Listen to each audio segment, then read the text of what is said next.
messieurs, dames, bonsoir. Eh bien, écoutez, bienvenue dans cette salle communautaire.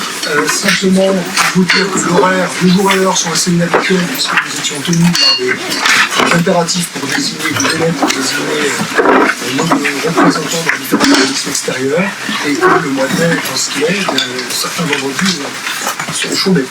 Donc, lundi soir, 18h de façon exceptionnelle et on reprendra le rythme habituel de convocation du conseil communautaire à peu près un par mois, le vendredi à 14h30. Je crois que chaque commune est décalée de cette façon-là, donc ça me semble perturber le moins de monde possible. Voilà, nous souhaitions, pour cette première séance de travail, vous présenter l'ensemble des chefs de service. Alors, certains d'entre vous, il n'y a pas de découverte, mais je crois que, compte tenu du taux de renouvellement important du conseil communautaire, tout le monde ne se connaît pas, donc je vais laisser vous présenter à tour de rôle. Ok. Donc moi c'est Sophie Roland, je suis responsable du service ressources à la communauté de communes. Donc service ressources c'est RH, bâtiment, accueil, sécurité. Alors juste, Marie-Culottine n'étant pas là, les finances et les RH sont sous la responsabilité de Marie-Culottine en direct. Voilà, donc pour rappeler, Marie-Culottine est en arrêt sur les fonctions de directrice générale adjointe et nous sommes en cours de recrutement d'un directeur général des services. Voilà. Donc, bonsoir, je suis Stéphane Klein, directeur des systèmes d'information, l'informatique au sens large, qui des métiers support qui supportent les collègues et vous en cascade, avec la particularité que mon poste est à 60% porté par la CCMV et vous en tant que commune, et à 40% par la mairie de Villard-de-Lans. Cependant, mon service travaille à 100% dédié au service de la CCMV. Bonsoir, Philippe Baranger, moi je suis directeur de l'eau potable et de l'assainissement. Une jeune compétence, depuis 2 ans maintenant. Bonsoir, François Laurent, responsable du service des déchets. Et dans le service des déchets, il y a 2 déchetteries, un centre de transfert et une déchetterie saisonnière de Saint-Nizier. J'ai 17 agents et voilà, je suis à votre disposition. Bonjour à tous, moi je suis Valériane Genet, responsable du service tourisme, qui comprend la stratégie de développement et de promotion touristique, les équipements sportifs, l'événementiel et tout ce qui est au sport. Les équipements communautaires sportifs, il y en a 4. Nous avon la Via Vercors, la Via du Tram, l'espace biathlon ski du Vercors qui est situé à Coronçon et le stade de foot qui est à Caen. Bonsoir, donc je suis Marie Pincé, je suis la responsable du service enfance-jeunesse. Donc c'est les services qui touchent les euros de 25 ans et les parents. Il y a les 2 crèches intercommunales, donc les 3 pommes à Coronçon, la maison des oursons à Villars, un relais petite enfance, une bibliothèque, un accueil de loisirs Activado, un point d'accueil de plus jeunes, des services administratifs et de coordination. Voilà, c'est 41 agents sur ce service. Et il y a une scission qui a eu lieu, parce que jusqu'en janvier, c'était service enfance, jeunesse et vie locale. La partie vie locale s'est transformée en vie sociale et culturelle et du coup ça fait la transition pour que tu puisses te présenter. Bonsoir, c'est Stéphane Bonin, je suis donc responsable du service vie sociale et culturelle. On prend tout ce qui est la coordination autour du bien vieillir, le bus France Service, la coordination numérique et la médiathèque, peut-être de le dire. Et bonsoir, donc, je m'appelle Maëlle Henry, j'anime une équipe d'une dizaine de personnes, plutôt profil chargé de mission développeur. Au sein du service aménagement économique. Donc, derrière cet intitulé, vous allez retrouver les thématiques de l'urbanisme avec le plan local d'urbanisme communal. Vous avez d'ailleurs un séminaire auquel vous êtes conviés ce soir, que pour ceux qui auraient raté l'information. Les thématiques de l'habitat, de la mobilité, de la transition énergétique, de l'agriculture, de la forêt, de l'économie et de l'emploi. Voilà, vous voyez qu'il y a des compétences assez larges qui sont exercées par chacun de ces chefs de service. Et je vous remercie. Et puis, je pense que vous allez pouvoir prendre contact très rapidement avec les vice-présidents qui vont être désignés ce soir. Je sais que c'est normal est bien utile que des contacts informels aient pu avoir lieu, mais on va dire que les choses officielles vont pouvoir commencer demain. Simplement, un petit point de rappel, il y a 2 séminaires formation urbanisme qui ont été lancés à cheval sur les 2 mandats, puisque c'était dans ma délégation, il nous avait semblé important de porter à la connaissance des élus des informations techniques. Et on va caler, comme on l'avait évoqué, je l'avais évoqué lors de notre dernière séance, et on avait aussi évoqué ensemble lors du précédent mandat, on va les appeler des ateliers, des séminaires de formation pour prendre en charge les éléments essentiels portés actuellement par l'Intercour, c'est-à-dire les dossiers en cours, et puis définir ensemble quelles sont nos priorités. Donc on va essayer, parce qu'il faut les agendas de tout le monde sont bien contraints. On va faire une session avant l'été, si possible, et puis on réattaquera par 2 ou plus au mois de septembre. Là, très concrètement, je sais que les agendas de tout le monde sont extrêmement remplis.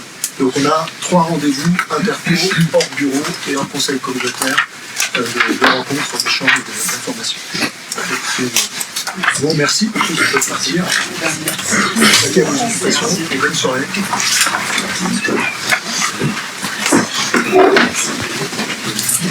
Allez, pour la première, je vais donc faire l'appel. Julien Amar. Azambre Marlène. Donc Véronique Baudouin, excusez, pouvoir à moi-même. Joseph Boyer, présent.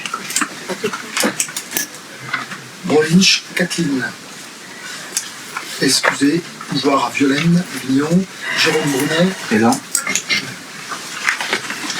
Françoise Bunier, Brechenmacher, mais Brechenmacher étant germanophone, mais ça fait longtemps. Je suis navré. Je ferai mieux la prochaine fois. Présent.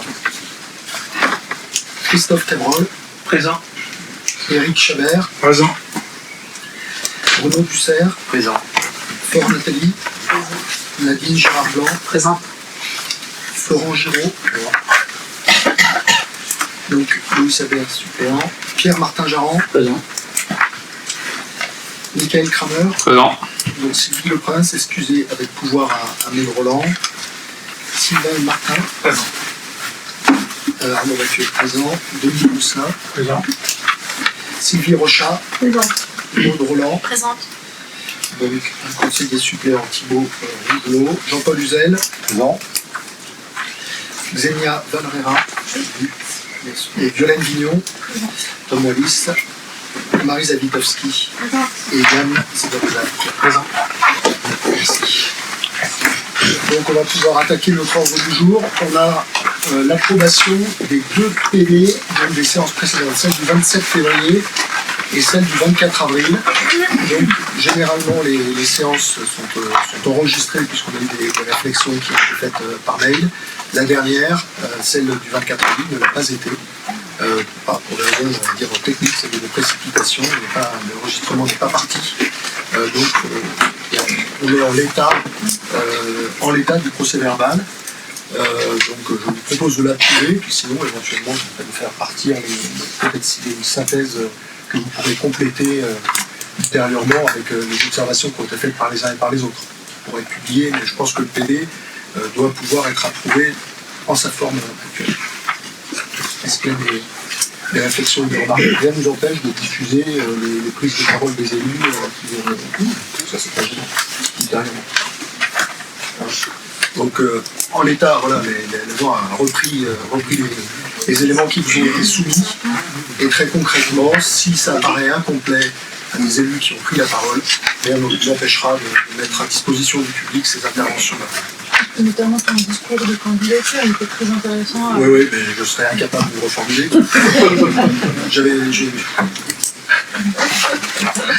Mais effectivement, la trame que j'avais faite, elle reprenait ce que vous avez indiqué, mais la trame était là. Ça, je peux tout à fait, on va mettre en ligne le support que j'avais fait. Bon, écoutez, sous cette réserve-là, on peut approuver le PV. J'invite les élus qui ont pris la parole, quelques-uns, s'ils le souhaitent. Et hors PV, on l'indiquera. Voilà. Que ces propos-là sont tenus par les élus et à la charge pour eux de rédiger. Donc pour la délib numéro 2, il s'agit de la création des commissions interco. Donc ça, évidemment, vous savez qu'on est tenu par le Code général des collectivités territoriales. Elles n'ont pas un pouvoir décisionnel, je le répète. Vous savez, dans vos communes, le système est le même. Ce sont des instances de débat, de préparation des débats, et les dossiers, les décisions qui sont ensuite amenées au bureau communautaire ou au conseil communautaire, et plus généralement au conseil communautaire. Donc elles seront présidées par un vice-président, comme il est non seulement d'usage, mais c'est réglementaire. Donc je vais vous les lister, il y en a 10 et non 9. Le nombre a évolué, c'est pareil, c'est des imprécisions au cours des discussions que nous avons eues entre nous. Et c'est la première de ces commissions, c'est la commission PLUI Logement, qui est séparée en 2 commissions. Donc c'est la seule chose qui va être distinguée dans le nombre de commissions. Donc une commission PLUI et une commission Logement. On a donc ensuite une commission stratégie de développement et de promotion touristique, ça c'est inchangé. Une commission transition énergétique, pour l'intitulé qui change, mais je dirais que la compétence et la gestion des dossiers restent inchangées dans cette commission transition énergétique. Une commission enfance, jeunesse, vie sociale et culturelle. Une commission événementielle, équipement et partenariat sportif, qui est elle aussi inchangée dans ses contours par rapport au précédent débat. Une commission mobilité et déchets. Une commission développement économique et emploi. Une commission agriculture et forêt. Et une commission finances et ressources. Et une commission logement. Donc, PLI, stratégie de développement touristique, transition énergétique, enfance, jeunesse, événementiel, équipement et partenariat sportif, déchets, mobilité, développement économique et emploi, agriculture, forêt, finances et ressources et logement. Donc on est d'accord sur ces 10 commissions qui embrassent, disons, des thématiques extrêmement variées et structurantes, voilà, qui répondent un petit peu à la réalité de ce qui se faisait au cours du précédent mandat et à l'organisation des services. Des questions ou des observations sur ces commissions bien muselées. Bon, mais écoutez, je vous propose de voter cette création de ces 10 commissions. Est-ce qu'il y a des oppositions ou des abstentions? Non. Et je vous remercie. Première délibération votée à l'unanimité. Permettez-moi d'y voir un signe positif. Donc, ensuite, les membres en charge, ce sont les délégations qui seront exercées par les vice-présidents. Ça avait été déjà aussi évoqué, et ça fait le fruit d'un accord, on va dire, du bureau communautaire et des maires. Donc la commission PLUI sera gérée, je dirais, directement par moi-même, qui ai exercé cette fonction lors du mandat précédent. La commission stratégie de développement et de promotion touristique est donc confiée à Nathalie Faure, qualité de première vice-présidente. Les commissions, puisqu'il y en a 2, logement et transition énergétique, sont confiées à la responsabilité de Violaine Vignon en qualité de deuxième vice-présidente. La commission large, enfance, jeunesse, vie sociale et culturelle, est confiée en qualité de troisième vice-présidente à Xenia Valrera. La commission événementielle, équipement et partenariat sportif est confiée à Sylvain Martin en qualité de quatrième VP. La commission mobilité et déchets est confiée à Tom Wallis en qualité de cinquième vice-président. La commission développement économique et emploi est confiée à Pierre-Martin Jarran en qualité de sixième vice-président. La commission agriculture et forêt est confiée à Véronique Baudouin en qualité de septième vice-présidente, et la commission finances et ressources est confiée à Sylvie Rochin en qualité de huitième vice-présidente. Donc ça fait l'objet vous imaginez bien, de débats, d'accords, d'échanges entre les maires et les membres du bureau.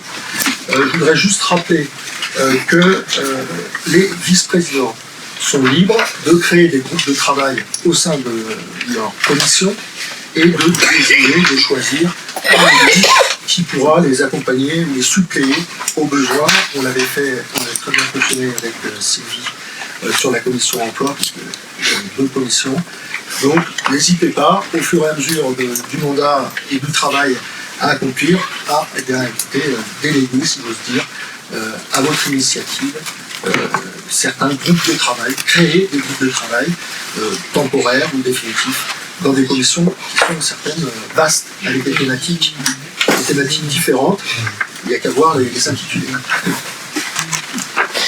Donc, est-ce qu'il y a des questions très concrètement? Ça reprend très concrètement ce qui s'est toujours fait. C'est comme ça que l'interco fonctionnait lors du mandat précédent, à la nuance près que nous avons dissocié PLUI logement, non pas que ces champs d'activité, ces domaines de compétences soient complètement dissociables, mais c'est pour partager le travail et puis pour respecter un petit peu nos accords. Donc voilà la façon dont les choses se sont organisées. Évidemment que les commissions sont amenées, le cas échéant, aussi souvent que nécessaire, à travailler sous un format mixte. Voilà, ça c'est, je le rappelle, c'est évident pour certains, mais c'est des choses qui étaient extrêmement fréquentes et qui sont amenées à se répéter au besoin. Voilà. Est-ce qu'il y a des questions, des observations sur ces désignations qui ont fait l'objet d'échanges nombreux? Non. Donc est-ce qu'il y a, on va pouvoir procéder au vote, est-ce qu'il y a des oppositions ou des abstentions? Non plus. Et je vous remercie et je souhaite bonne chance à tous nos vice-présidents. Voilà, et je les invite à prendre en tâche avec leur chef de service et à organiser le travail et à revenir vers moi aussi souvent que nécessaire et utile. Donc, oui, bien sûr. Juste une petite remarque sur ces commissions. Il y aura des commissions qui auront vocation à travailler vraiment main dans la main. Je pense notamment à transition énergétique, déchets et mobilité. Au moment de désigner les membres, peut-être qu'on informera les maires qui, au moment de désigner les membres des communes, ou est-ce que c'est intéressant d'avoir les mêmes membres au sein des différentes commissions pour que c'est vrai que c'est pas l'ordre du jour ce soir, c'est-à-dire que pour moi ça relève de la c'est plutôt l'annoncer ici pour qu'on ait en tête. C'est vrai qu'il y a des commissions qui sont amenées. Alors, évidemment que l'inscription à une commission, elle est libre, hein, bien sûr. Vous êtes libre de multiplier vos initiatives, simplement, évidemment, il faut mettre de son temps et de son énergie. C'est sûr qu'il y a des commissions qui sont amenées à travailler de façon très proche. C'est aussi quand même le PLU et le logement. Enfin, le logement va être transversal compte tenu de nos problématiques locales. Donc, voilà. Évidemment que je pense que ça, chaque VP peut, au moment où il lance l'invitation, rappeler ça. Pas de souci. Et évidemment, ça change. Enfin, on n'est pas scellé, n'est-ce pas, à une commission. Ça peut évoluer en cours de mandat. Sinon, sur ces désignations, il n'y a pas de position ou d'abstention. C'est tout bon. On est sur la délibération numéro 4 sur les délégations de pouvoir du Conseil communautaire vers le président.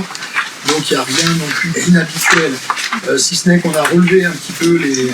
Alors c'est vrai que j'ai des habitudes, on va dire, villardiennes, c'est-à-dire de donner quand même de la souplesse au fonctionnement de l'institution. Donc vous avez vu tout ça défiler, mais il y a quand même des chiffres qui alertent. Hein.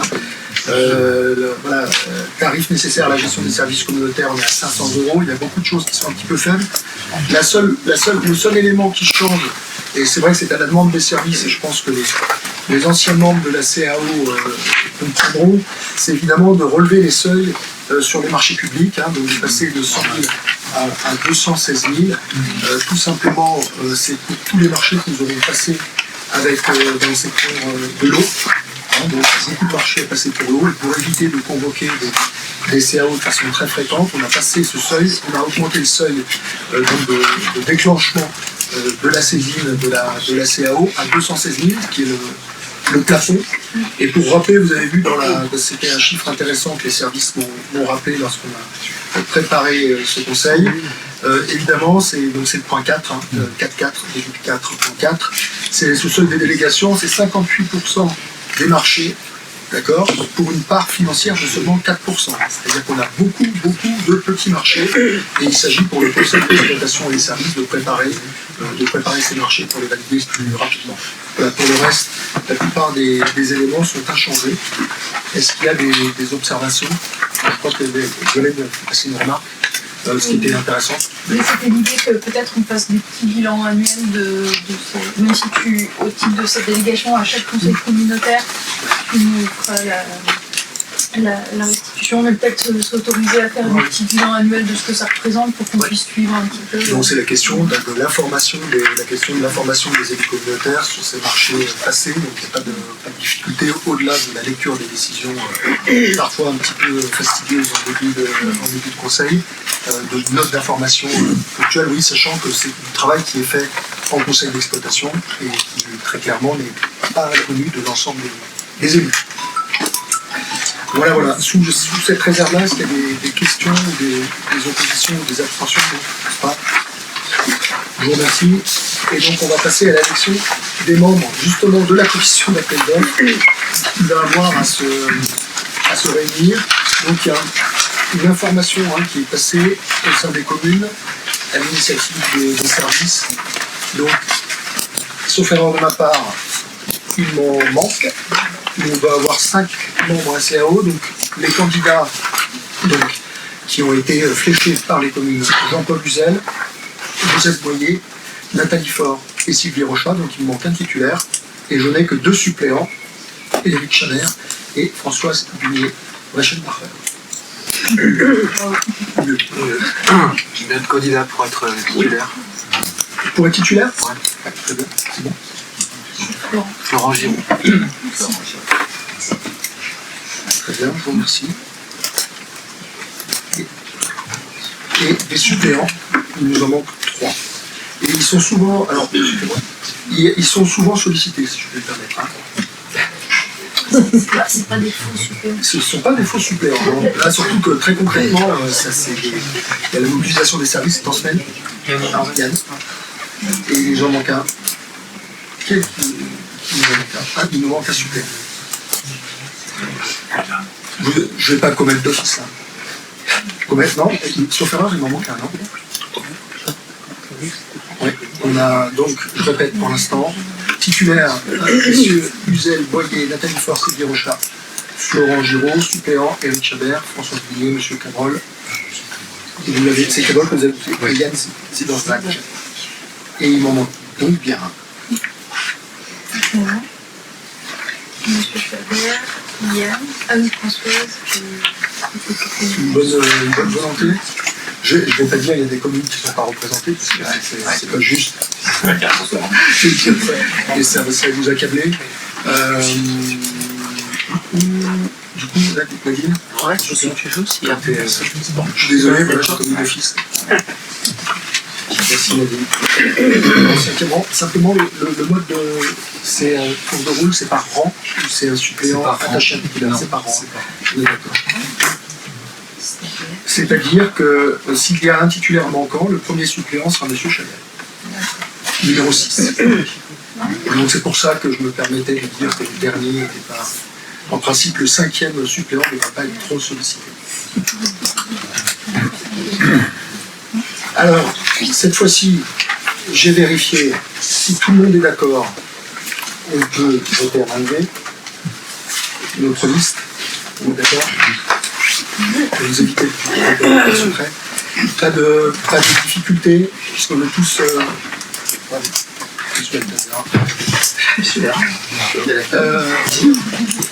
Est-ce que nous sommes tous d'accord pour valider cette liste? Pas d'opposition, pas d'abstention. Je vous remercie. On a donc l'élection des membres de la commission du service public. Même chose, sauf... Oui, pardon, il y a une remarque. Oui.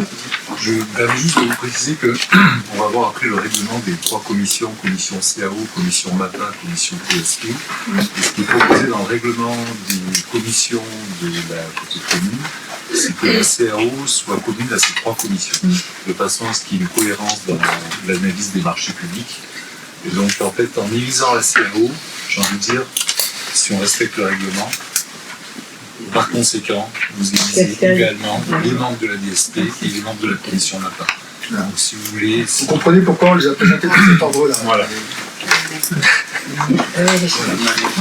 Non, mais c'est vrai que c'est une cohérence, je présente, mais il y a une cohérence à ce que ce soit les mêmes membres qui siègent. Donc, donc en gros, elle se réunit très rarement. Peut-être ça sera pas nécessaire. Donc on est d'accord pour finalement voter la même liste sur la CAO. Ça ne pose pas de problème, il y a des oppositions d'abstention. Je vous remercie. Et donc on va approuver le règlement intérieur de la commission d'appel d'offres. Simplement, évidemment, on doit le faire réglementairement après avoir désigné nos membres. Pour rappeler, quand même, s'il y a des questions, on pourra y répondre. Ce règlement intérieur qui précise évidemment la composition, les compétences, les règles de convocation, de quorum et de vote, c'est des choses très habituelles qu'on connaît dans nos communes, les modalités d'organisation des réunions et puis les obligations, évidemment, on rappelle des obligations de confidentialité et de prévention des conflits d'intérêts qui sont attachés aux fonctions d'élus. Est-ce qu'il y a des questions que vous voulez compléter? C'est des choses qui sont aussi assez habituelles. Et je dirais qu'on a déjà travaillé ça dans nos communes. Donc, on est en mesure d'approuver notre règlement intérieur de la CAO et de la DSP. Oui. Il y a des remarques, non, des oppositions ou des abstentions. Je vous remercie. Et donc, nous allons procéder, c'est la délibération numéro 8, à la désignation des représentants communautaires au conseil d'exploitation des régies eau potable et assainissement. Vous savez que cette compétence a été transférée au cours du précédent mandat en anticipant la loi NOTRe. Et que le conseil communautaire, il y a une répartition qui est assez importante, qui prend les décisions donc, relatives au fonctionnement et à l'activité des régies, et évidemment l'avis du conseil d'exploitation qui est nécessaire pour approuver les plans et les devis afférents aux constructions. Donc c'est ce qu'on a évoqué tout à l'heure, sur le rôle important du conseil d'exploitation pour le fléchage des travaux, et évidemment le vote du budget et les règles évidemment de recrutement et de rémunération du personnel, et aussi, évidemment, c'est pas l'élément le plus modeste, de fixer les taux des redevances des usagers de la régie. Donc c'est un rôle important. Donc vous avez vu la répartition des communes, par commune, qui avait été votée au cours du mandat précédent. Et donc, sur le conseil d'exploitation, pareil, on avait alerté les communes. Est-ce qu'on est au complet ou pas? Non, je rappelle. Non, donc les communes de Hautram et autres, qui ont désigné leurs 3 titulaires, leurs 2 suppléants, le commencement d'accord, 1 titulaire. Alors, je vais procéder parmi les conseillers communautaires. Ouais. Parmi les conseillers communautaires, on commence là-dessus. Les candidats, donc l'ensemble d'accord, 2 titulaires, Violaine Vignon, Françoise Bignet, suppléante, Kathleen Brolinch. Villard de Lans, 5 titulaires, 3 suppléants, donc titulaires Véronique Baudouin, Jean-Paul Uzel, Éric Chabert, Nadine Gérard Blanc et Marie Zawitkowski. 3 suppléants, Sylvie Lecras, Bruno Dussert et Maud Roland. Donc ça, ce sont pour les 11, je vous rappelle, vous avez dit la composition, 34 membres, 11 membres du conseil communautaire, 10 membres du conseil municipal et 6 membres suppléants du conseil communautaire et 7 membres suppléants des conseils municipaux. Alors, on est... Alors moi j'avais sur le...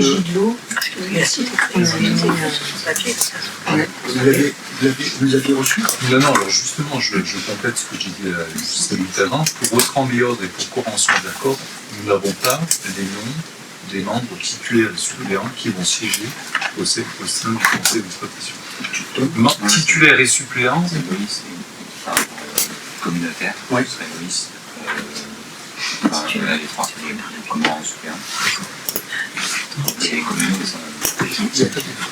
non, pour convention, c'est un titulaire. Mais c'est bon, ça pose pas de problème, c'est pas bon. Il faut que ce soit. Là, ce sont membres. Alors, juste pour vous expliquer la composition du conseil d'exploitation ou assainissement. Une partie des membres sont issus du conseil communautaire. Donc, vous procédez là ce soir à la désignation des membres issus du conseil communautaire. Dans les jours qui viennent, on va vous adresser un message, à l'ensemble des communes pour à la fois désigner des membres des conseils municipaux qui vont siéger au sein des commissions thématiques qui les ont créées, et également du conseil d'exploitation pour les membres du conseil municipal. Le conseil d'exploitation est composé 2 conseillers communautaires, 2 conseillers municipaux. Donc ce soir, c'est du conseiller communautaire.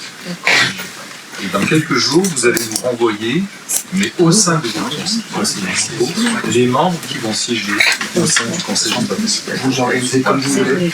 Comme moi, je suis du conseil communautaire, d'accord. Et Loïs avait en suppléant. Moi j'ai une question. Comment sont répartis ces membres-là pour le conseil communautaire? Je pense notamment à Saint-Lizier qui n'en a pas. Corançon qui en a un, sachant qu'on est 3 fois plus gros, comment ça marche? Alors, je ne connais pas l'historique de la création des statuts de la régie. Je sais juste qu'il y a une répartition qui s'est faite au prorata de la population totale et touristique. Par contre, la raison pour laquelle vous n'avez pas de membres issus du conseil communautaire pour ces 2 communes-là, je ne peux pas vous l'expliquer. En tout cas, je pense que Philippe, s'il est là, va pouvoir vous l'expliquer. Oui, j'aimerais bien comprendre. On a simplement pour compléter le propos, c'est vrai que Philippe Barranger avait suivi ça avec Hubert et Jean-Luc Baudouin qui est absent aujourd'hui. Il y avait eu des règles, ça avait été élaboré sur le règlement qui a fait le fruit d'échanges et de débats et d'une délibération lors du mandat précédent, du conseil communautaire précédent.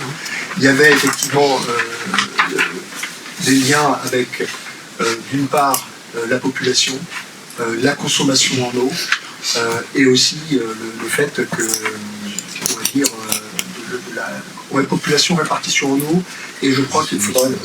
Et Aquapole, parce que Angelin et Saint-Lizier étaient sur Aquapole et pas sur... N'était pas lié entièrement avec les services de l'Interco, et donc il y avait raison qu'il y avait ce critère-là. On était sur l'historique de la proposition, mais Mickaël a complété les réponses qui ont été apportées. Donc oui, c'est une répartition, vous l'avez peut-être rappelé, Mickaël, basée sur la population totale. Donc c'est la population permanente et la population touristique. Donc en respectant cette clé, il est vrai que des communes comme Angers et Saint-Lizier ont... c'est ça qui manque. Si, en communautaire. En communautaire. Il ne faut pas bloquer en fait des communes.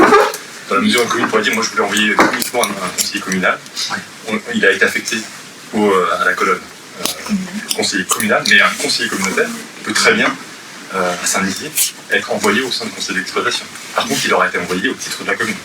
Donc je rappelle, les conseillers, là on est mis les conseillers communautaires. Les conseillers communaux, vous les avez page 6, en mémoire, 2 de Truméaude, 1 à Corançon, 1 à Angers, 1 Lens, 1 Saint-Lizier et 4 Non, pas de...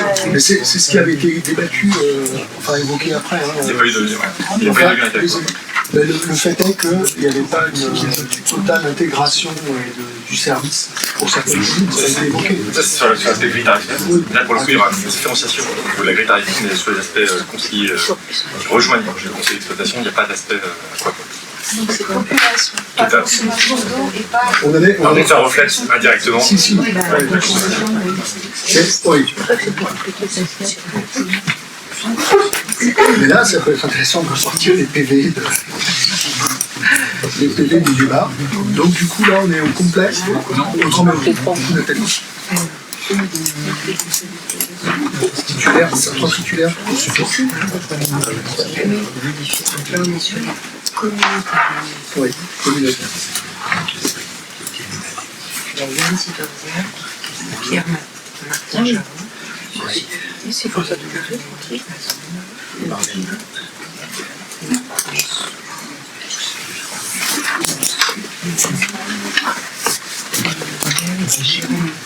Jérôme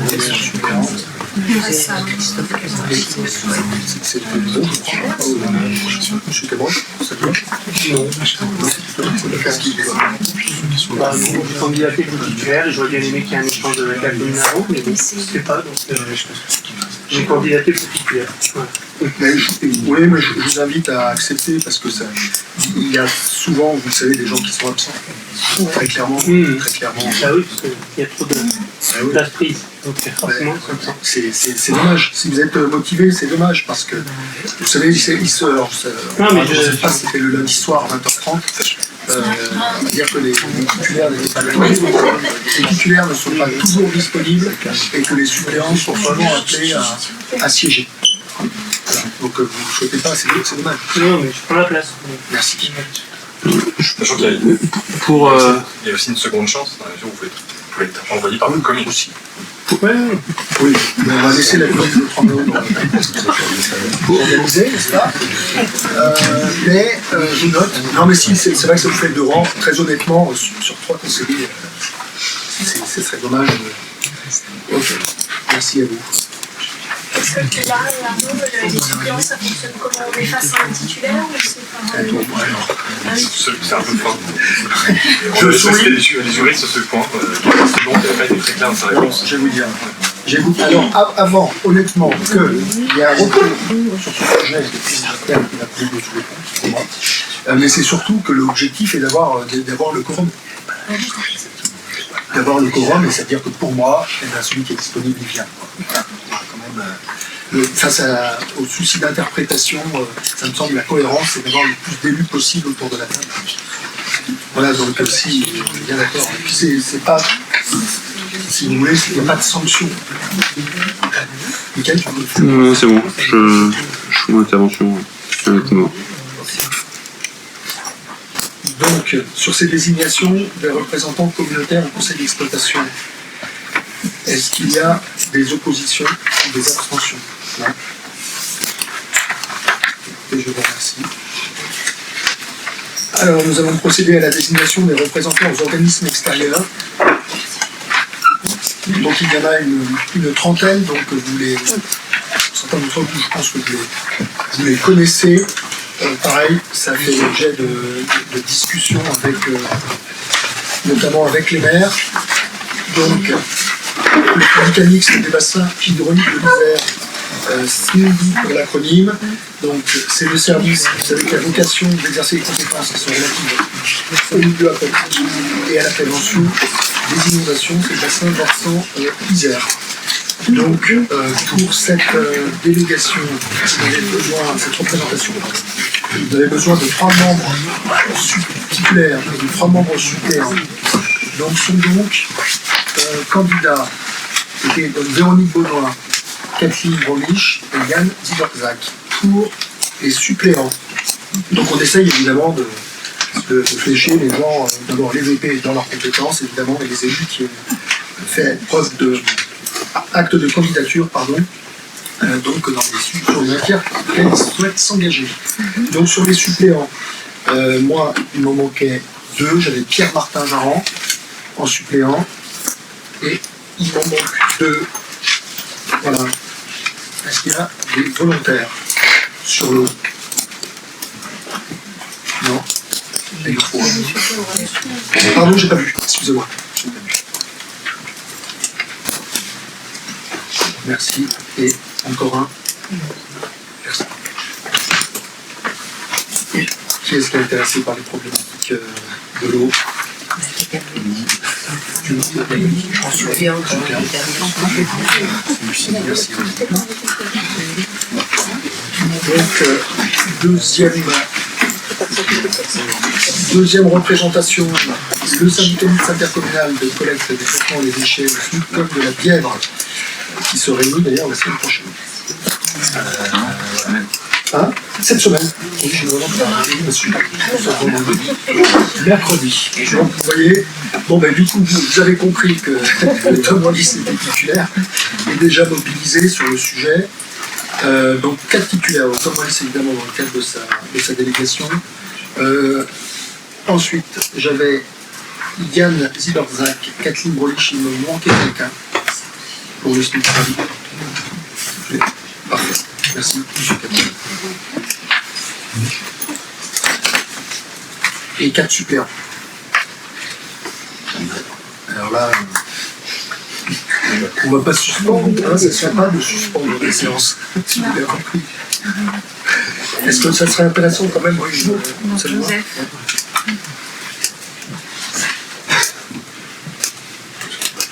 non, honnêtement, 4, après simplement, c'est vrai que s'il manque des titulaires, simplement, les voix en moins, mais de toute façon, on n'est pas majoritaire non plus. Donc, Donc il me manque 3 suppléants, s'il vous plaît. Pardon, Marie. Quelqu'un veut y aller, Jean-Paul ? Non, ça va, je suis où c'est. Ah, d'accord. Oui, je vais pratiquer.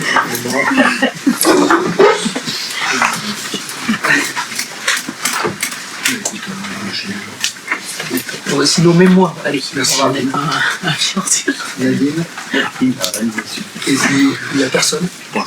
Si, pardon. Merci. Hein? Merci à vous. Le SMAG, syndicat mixte des transports, de mobilité des grenobloises, nous venons d'adhérer. Donc vous avez vu la présentation qui est intéressante que j'ai faite. Pour rappel, évidemment, il y a Grenoble Métropole, le Voironais, le Grésy-les-Dents, le département, et nous-mêmes venons d'adhérer. Donc là, un titulaire, donc, et ça revient à Tom Wallis dans le cadre de sa délégation mobilité, et donc un suppléant qui était Yann. Je rappelle que l'ensemble Vercors concède une suppléance sur un sujet qui est fondamental pour la commune. Oui, c'est vrai. Ça peut être souligné. Mais bon, c'est des équilibres généraux. Hein, d'ailleurs, on y arrive. Territoire d'énergie Isère, donc TE38, hein, donc l'établissement public départemental, hein, ça a été présenté quand même pour rappel, presque 450 communes. Donc nous avons Violaine Vignon, particulière, et en suppléant, pour confirmation, c'était toujours commission consultative paritaire de l'énergie, donc c'est toujours Violaine Vignon dans le cadre de sa délégation. Pareil pour les centrales villageoises, hein, donc la vice-présidente vient représenter l'Interco dans les organismes qui gèrent ces compétences. La URG vient du coup en titulaire, ce sera moi-même, et en suppléant Violaine Vignon. Sur le parc naturel régional du Vercors, c'est un sujet qui était sensible, qui l'est toujours. Hein. Je rappelle que toutes les communes et la nous avons tous adhéré, tous voté la charte. Donc je serai, si vous êtes d'accord, hein, le titulaire pour représenter l'Interco et rendre compte de ce qui se passe et d'éventuels débats qui peuvent se tenir sur le PNR et en suppléant.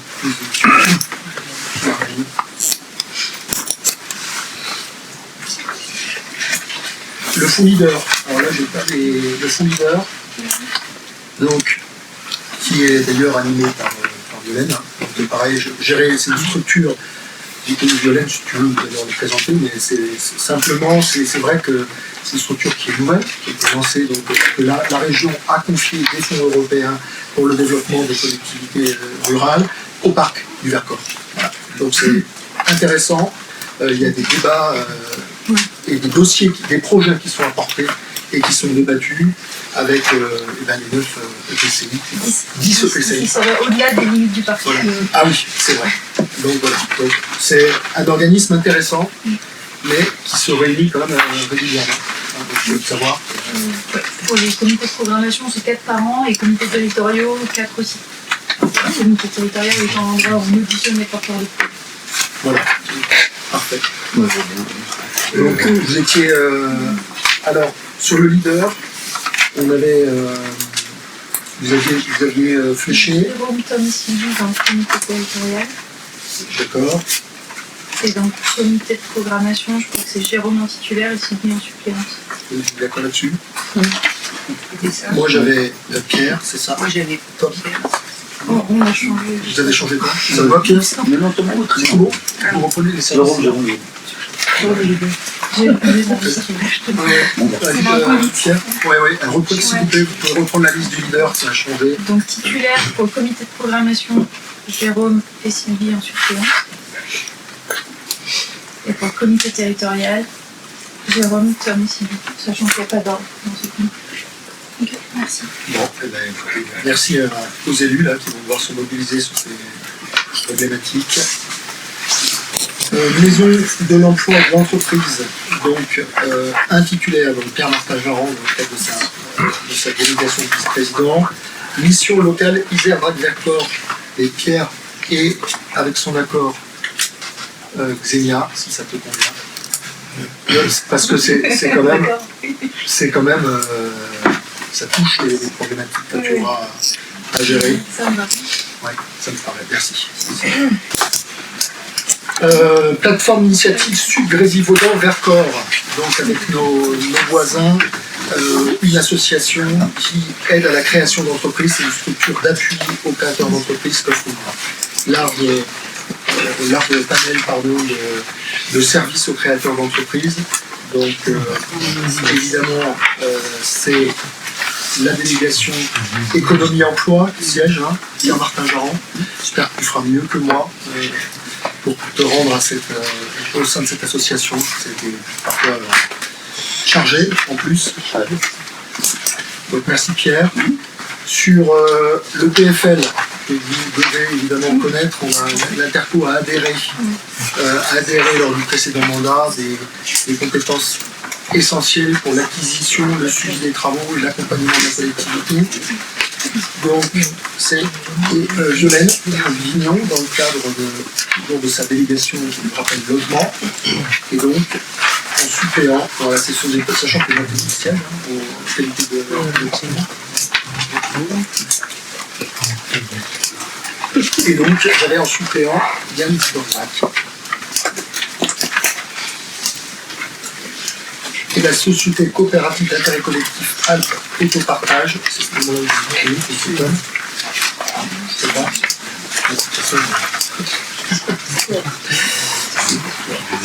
Et donc sur l'OTI, nous devions désigner 2 titulaires, puisque les communes concernées. Donc j'avais, on était d'accord? Joseph, oui. Jérôme, vous êtes d'accord?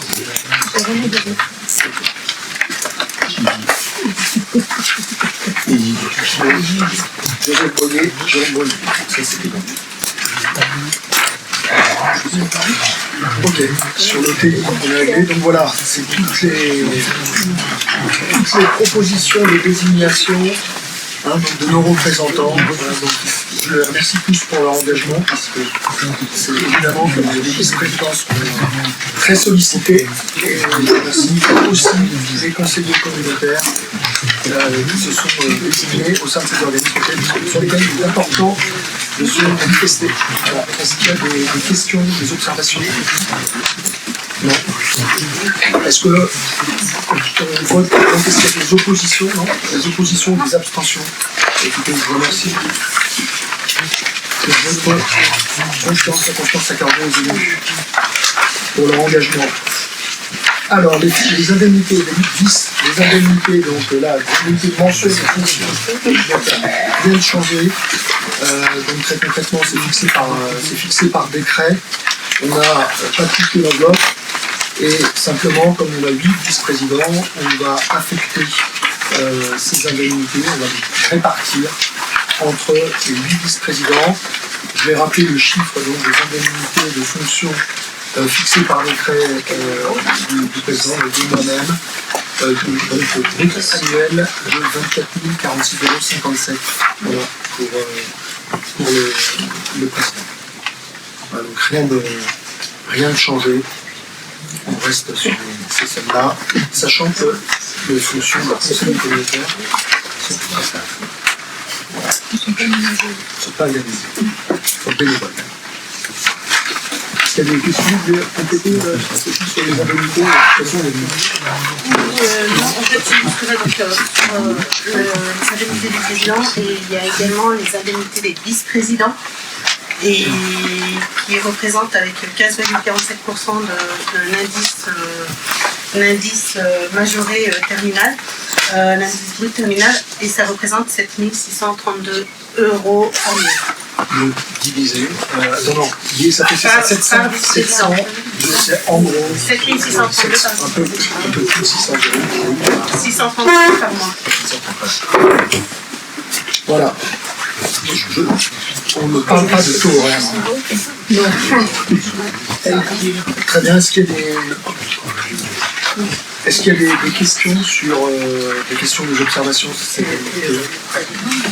très encadré, bien légitimement.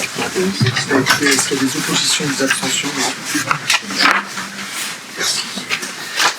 Délibération 11, donc je vais laisser là la parole à Sophie Rolland, et c'est les délibérations administratives, l'approbation de la création d'un emploi non permanent, de l'accroissement saisonnier sur le service enfant jeunesse. Exactement.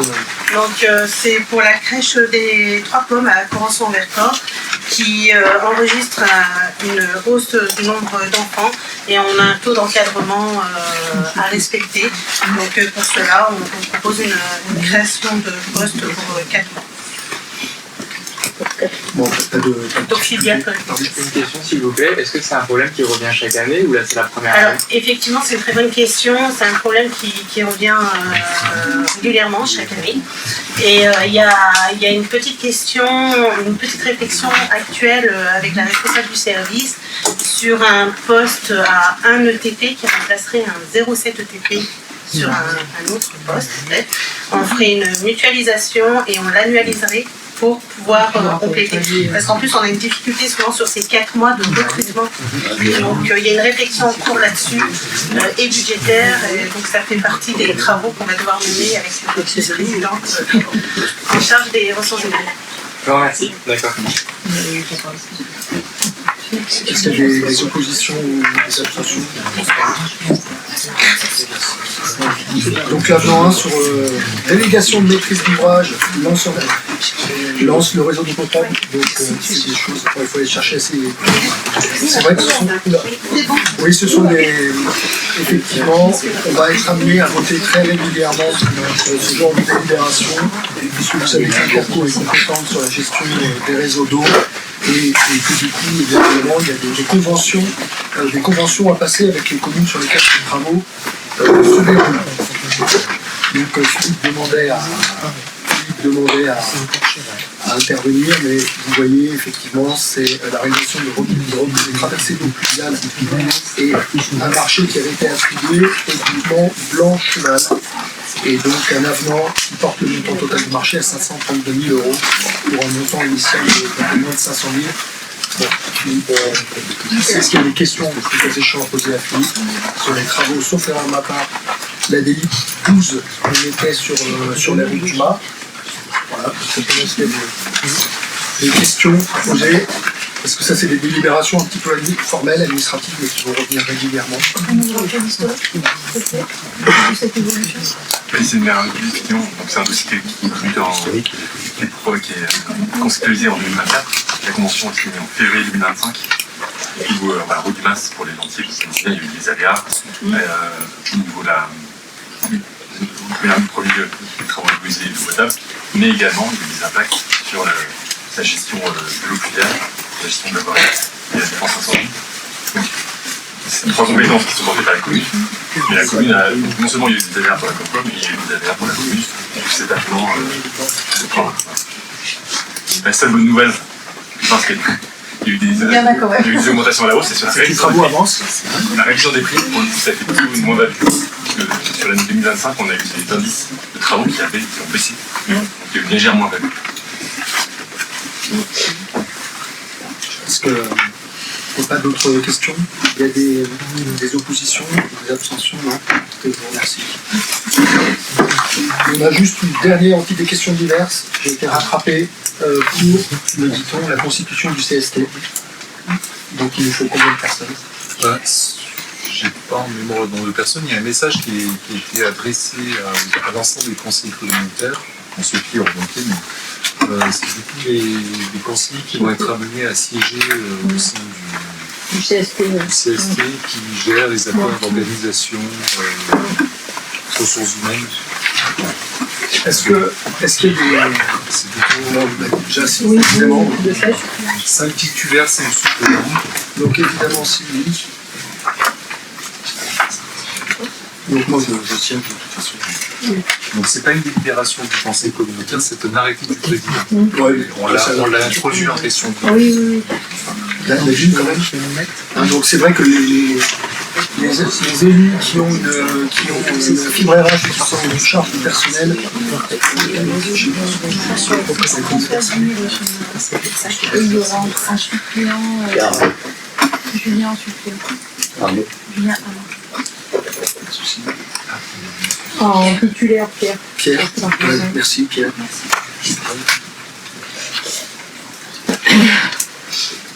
Est-ce qu'il y a quelqu'un d'autre? Un titiulaire. Un titulaire, je rappelle, Sylvie Rochat, Nadine, Françoise, Pierre-Martin Jean.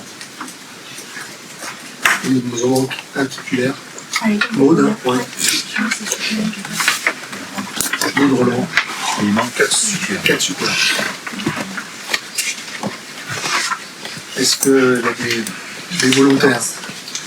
Est-ce que tu peux rappeler pendant que les volontaires se désignent à quoi sert le CST?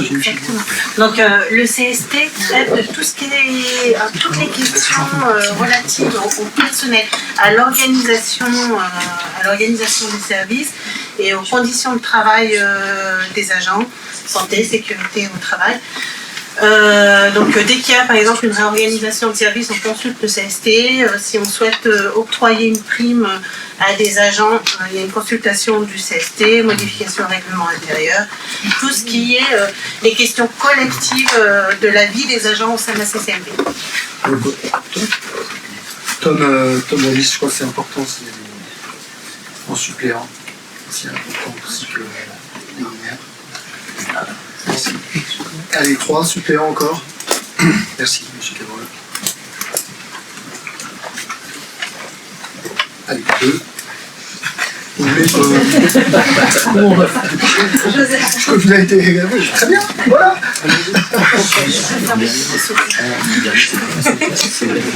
Génial. C'est bon, je peux pas. Arnaud, mais bon. C'est important que les maires puissent, les échanges, intervenir.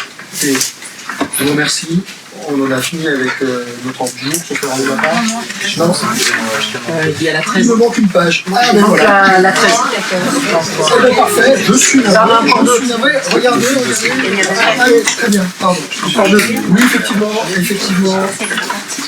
C'est moi qui... Les livres 13, c'est vrai qu'on avait la convention d'objectifs et de financement de l'OTI. Ce serait intéressant que Valériane vienne expliquer. Je pense que... Voilà. On va très concrètement voter le principe de la budgétisation et de voter la subvention. Mais c'est intéressant d'avoir quelques explications sur le fonctionnement de l'OTI et si c'est pour justifier cette subvention. Tout à fait. Donc en fait l'OTI a été créé en 2018 suite à la loi NOTRe, donc 1er juillet 2018. Ces statuts datent de septembre 2017 et la collecte a eu lieu en septembre 2018. Suite à cette collecte, les communes concernées ont transféré donc un certain nombre un montant que je peux vous donner si vous voulez, pour une somme totale qui représente aujourd'hui 830 789 €. 65% sont transférés par Haute-Rhin-Béaude, 33% par Lens, presque 2% par Saint-Lizier et Engins représente 0,6% du montant total de fonds transférés à l'Interco. Donc c'est la CCMV qui verse sa subvention de fonctionnement à l'Office du tourisme intercommunal Vercors qui regroupe les communes de Haute-Rhin-Béaude, Lens-en-Vercors, Saint-Lizier et Engins. Villars ayant son propre office, ainsi que Corançon. Donc c'est une subvention qui permet à la structure de fonctionner.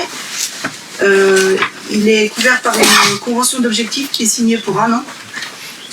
Il n'y a jamais eu de convention pluriannuelle. Pour l'instant, les élus ont souhaité rester sur des années de fonctionnement. Sur 2026, c'est effectivement une subvention toujours de 830 789 €. Il y a eu une avance de subvention qui a été versée pour que l'office puisse commencer à travailler de 204 000 € et il reste à verser le solde qui est versé chaque mois à l'Office du tourisme, à peu près 100 000 € par mois. Voilà. Et pour le versement du mois de juin, il faut approuver cette convention d'objectifs. que vous avez dû recevoir avec les notes. Et on va devoir redélibérer chaque mois pour ce versement? Non, pas du tout. Non, c'est pas 800 000 par mois. Là, on approuve la convention d'objectifs Pour un an? pour un an. Et après, par contre, si vous souhaitez que la convention soit revue, on peut retravailler sur la convention. Mais en tout cas, elle n'est pas signée pour plusieurs années, c'est ça que j'ai dit. Ni pour un mois seulement. Ni pour un mois seulement. Voilà. Dès l'instant où vous l'approuvez, le versement mensuel se débloque jusqu'à la fin de l'année. Oui, bien sûr. Si vous souhaitez les statuts, je pourrais aller vous les envoyer aussi. Parce que je crois que là, ils sont de 2017. Ils peuvent être renouvelés, révisés en tout cas. Les mots en amont, ils ont déjà été versés. Oui, l'avance de subvention a été versée sur Il me semble. la délibération qui date du mois de janvier. On avait voté très récemment. On avait voté effectivement récemment. Donc pas de... Voilà, pour Ce permettre... que je veux dire, c'est que vous pouvez revoir la convention en 2027. Mais pas... Évidemment, peut-être revu. Bon, vous avez bien compris qu'il s'agit de verser la subvention pour le fonctionnement de l'OTI. Est-ce qu'il y a des oppositions ou des abstentions? Je vous remercie. On a une décision modificative 1 du budget eau sur le service facturation avec des annulations des factures antérieures, avec la différence de la consommation estimée de ce qui a été facturé et ensuite réellement constaté aux abonnés. Donc, ce sont des régularisations qui doivent intervenir.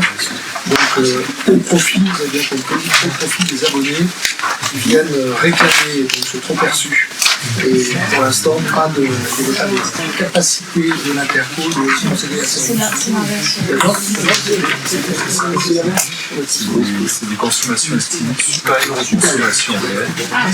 De la facturation supérieure à ce que la collectivité aurait dû facturer, mais qui est en l'occurrence bien. Le service a mis en place une relève plus régulière et précise des compteurs. Forcément, on constate qu'il y a des compteurs qui ont été dans la facturation systématiquement estimés.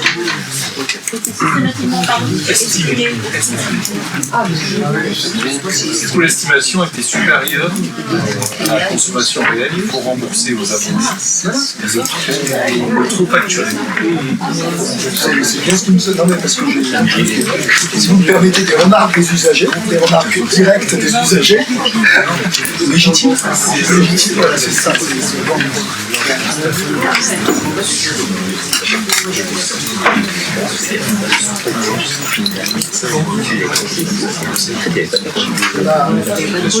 Voilà, donc c'est 30 000 €, c'est pas non plus. Bon, ça peut, pour l'usager, ce sont des sommes qui peuvent être importantes, évidemment, mais on regarde le travail réalisé par le service de facturation, la stabilité, la déposition, la prestation. Donc, simplement, on vote cette délibération 14, la 14, voilà, pour permettre le remboursement de sommes surfacturées. Pas d'opposition, pas d'abstention. C'est une fiche de présence. Simplement, je rappelle, vous avez annexé les dates des prochains conseils communautaires et des bureaux. Pour rappel, le séminaire qui aura donc mercredi et la semaine suivante, et une date à fixer en fonction de la disponibilité, si possible, sinon avant l'été, pour présenter les services de l'Interco et les premières, je dirais, réalités budgétaires. Voilà. Est-ce qu'il y a vous avez plus de questions, les élus? Non. Merci. Est-ce qu'il y a des questions dans la salle, peut-être? Non. Pas encore. Pas encore. Mais j'espère bien. Je sais que vous en aurez. Je ne m'inquiète pas sur le sujet. Oui, bien sûr. Oui. Pour que les élus, on arrive vraiment à être pleinement dans ces commissions interco, comme je pense qu'on a un certain nombre d'élus à travailler, voilà, qu'on puisse, dans la mesure effectivement du possible, d'avoir les dates de commission un petit peu à l'avance pour qu'on puisse, sans soirée, conjoint à venir, mais voilà, en journée, ça demande une petite gymnastique, voilà, pour vraiment qu'on soit pleinement présent, quoi. Voilà. Parce que c'est des petites remarques. Très clairement, ça fait quand même pas mal d'années que le sujet se pose et qu'il y a une organisation quand même classique qui s'est mise en place pour permettre aux élus de se déplacer en coordination avec le calendrier municipal. Donc en gros, il y a quand même fléché souvent les commissions le lundi soir et le mardi soir, sauf erreur de ma part, mais la grande majorité des commissions interco se tenaient ces jours-là. Voilà. Et avec le vendredi 14h30. Voilà. Oui, peut-être pour rebondir sur ça là, puisque la prochaine fois, c'est au moment où on va s'inscrire dans les commissions, et donc ce serait important d'avoir les jours de réunion des commissions, enfin la périodicité pour qu'on puisse voir si on peut faire des choses à la fois. Commission qui va mettre en place quand les membres sont désignés, il me semble, pardon. Non, mais c'est tout à fait. Mais quand les membres sont désignés, à ce moment-là, c'est la commission qui définit son propre calendrier et le jour qui convient à la majorité de ses membres. Voilà, très clairement. Deux commissions différentes et au final, il y a rarement. Il y a juste. Non, mais honnêtement, la fréquence en général, c'est une commission par mois. En gros, on a fait la commission donc il suffit de les articuler, les services sont là pour nous aider. Simplement, oui, il y a prise de contact DVP avec les chefs de service pour faire partir l'invitation au sein des mairies, retour des mairies, et pleine liberté DVP pour organiser le travail. Et évidemment, pour les calendriers, de toute façon, c'est vite réglé, c'est la disponibilité de la salle. Aussi. Et en plus, l'idée c'est bien, l'idée c'est bien que les commissions, c'est ce qu'on a expliqué tout à l'heure en préambule avec Arnaud, qu'elles se mutualisent pour justement pas mobiliser les élus trop souvent et pas épuiser tout le monde. Voilà, ça, mais là pour le coup, la réunion, ça c'est compris là-bas, c'est du bon sens. Les commissions mixtes se réunissent aussi souvent que possible à l'initiative conjointe des vice-présidents. Ça roule tout seul, ça c'est pas un sujet de discorde, le travail avance. Et il y a beaucoup de sujets transversaux. Donc finalement, il y avait bien des questions. Ce serait bien que les conseils communautaires tournent un peu dans les autres communes. Ah, alors monsieur, là, moi j'ai milité, il me semblait pertinent d'organiser, lorsque c'est à Villard-de-Lans, le conseil communautaire, c'est plus confortable pour les élus et surtout pour le public dans la salle du conseil municipal. On m'interroge publiquement, mais j'attends le règlement qui nous en empêcherait. Pour ma part, je pense que c'est plus simple pour les services aussi, j'ai ici sur place, mais on va regarder. Moi, je suis complètement favorable. On le faisait au début pour les raisons pour le Covid. Pour le Covid, on avait tourné sur les. Et je pensais, moi, c'est bon, donc moi, je ne pose pas de problème, on verra. C'est pas. Après, l'avantage cohérent, pas de souci.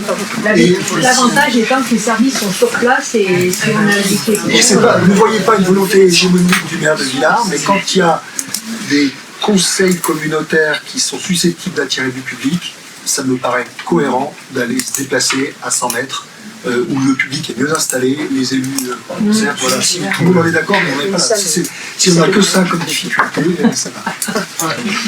Là, il y a d'autres questions, mais ça on va regarder. Moi je suis. Pardon. Mais. Moi j'ai aucun problème à me déplacer sur le plateau. Au contraire, j'aurais cette petite aire de vacances. D'aller rentrer au Rouen, c'est parfait. Pas de soucis, c'est pas de. Mais on va regarder, c'est une bonne question. On va toujours ajouter, ça serait non. Je comprends que ce soit plus simple aussi pour eux. Il y a des informations qu'on va chercher peut-être. Je pense qu'avec les moyens de communication, donc à voir. Mais écoutez, si ça vous aide, merci à vous, merci pour votre patience, votre disponibilité, votre produit.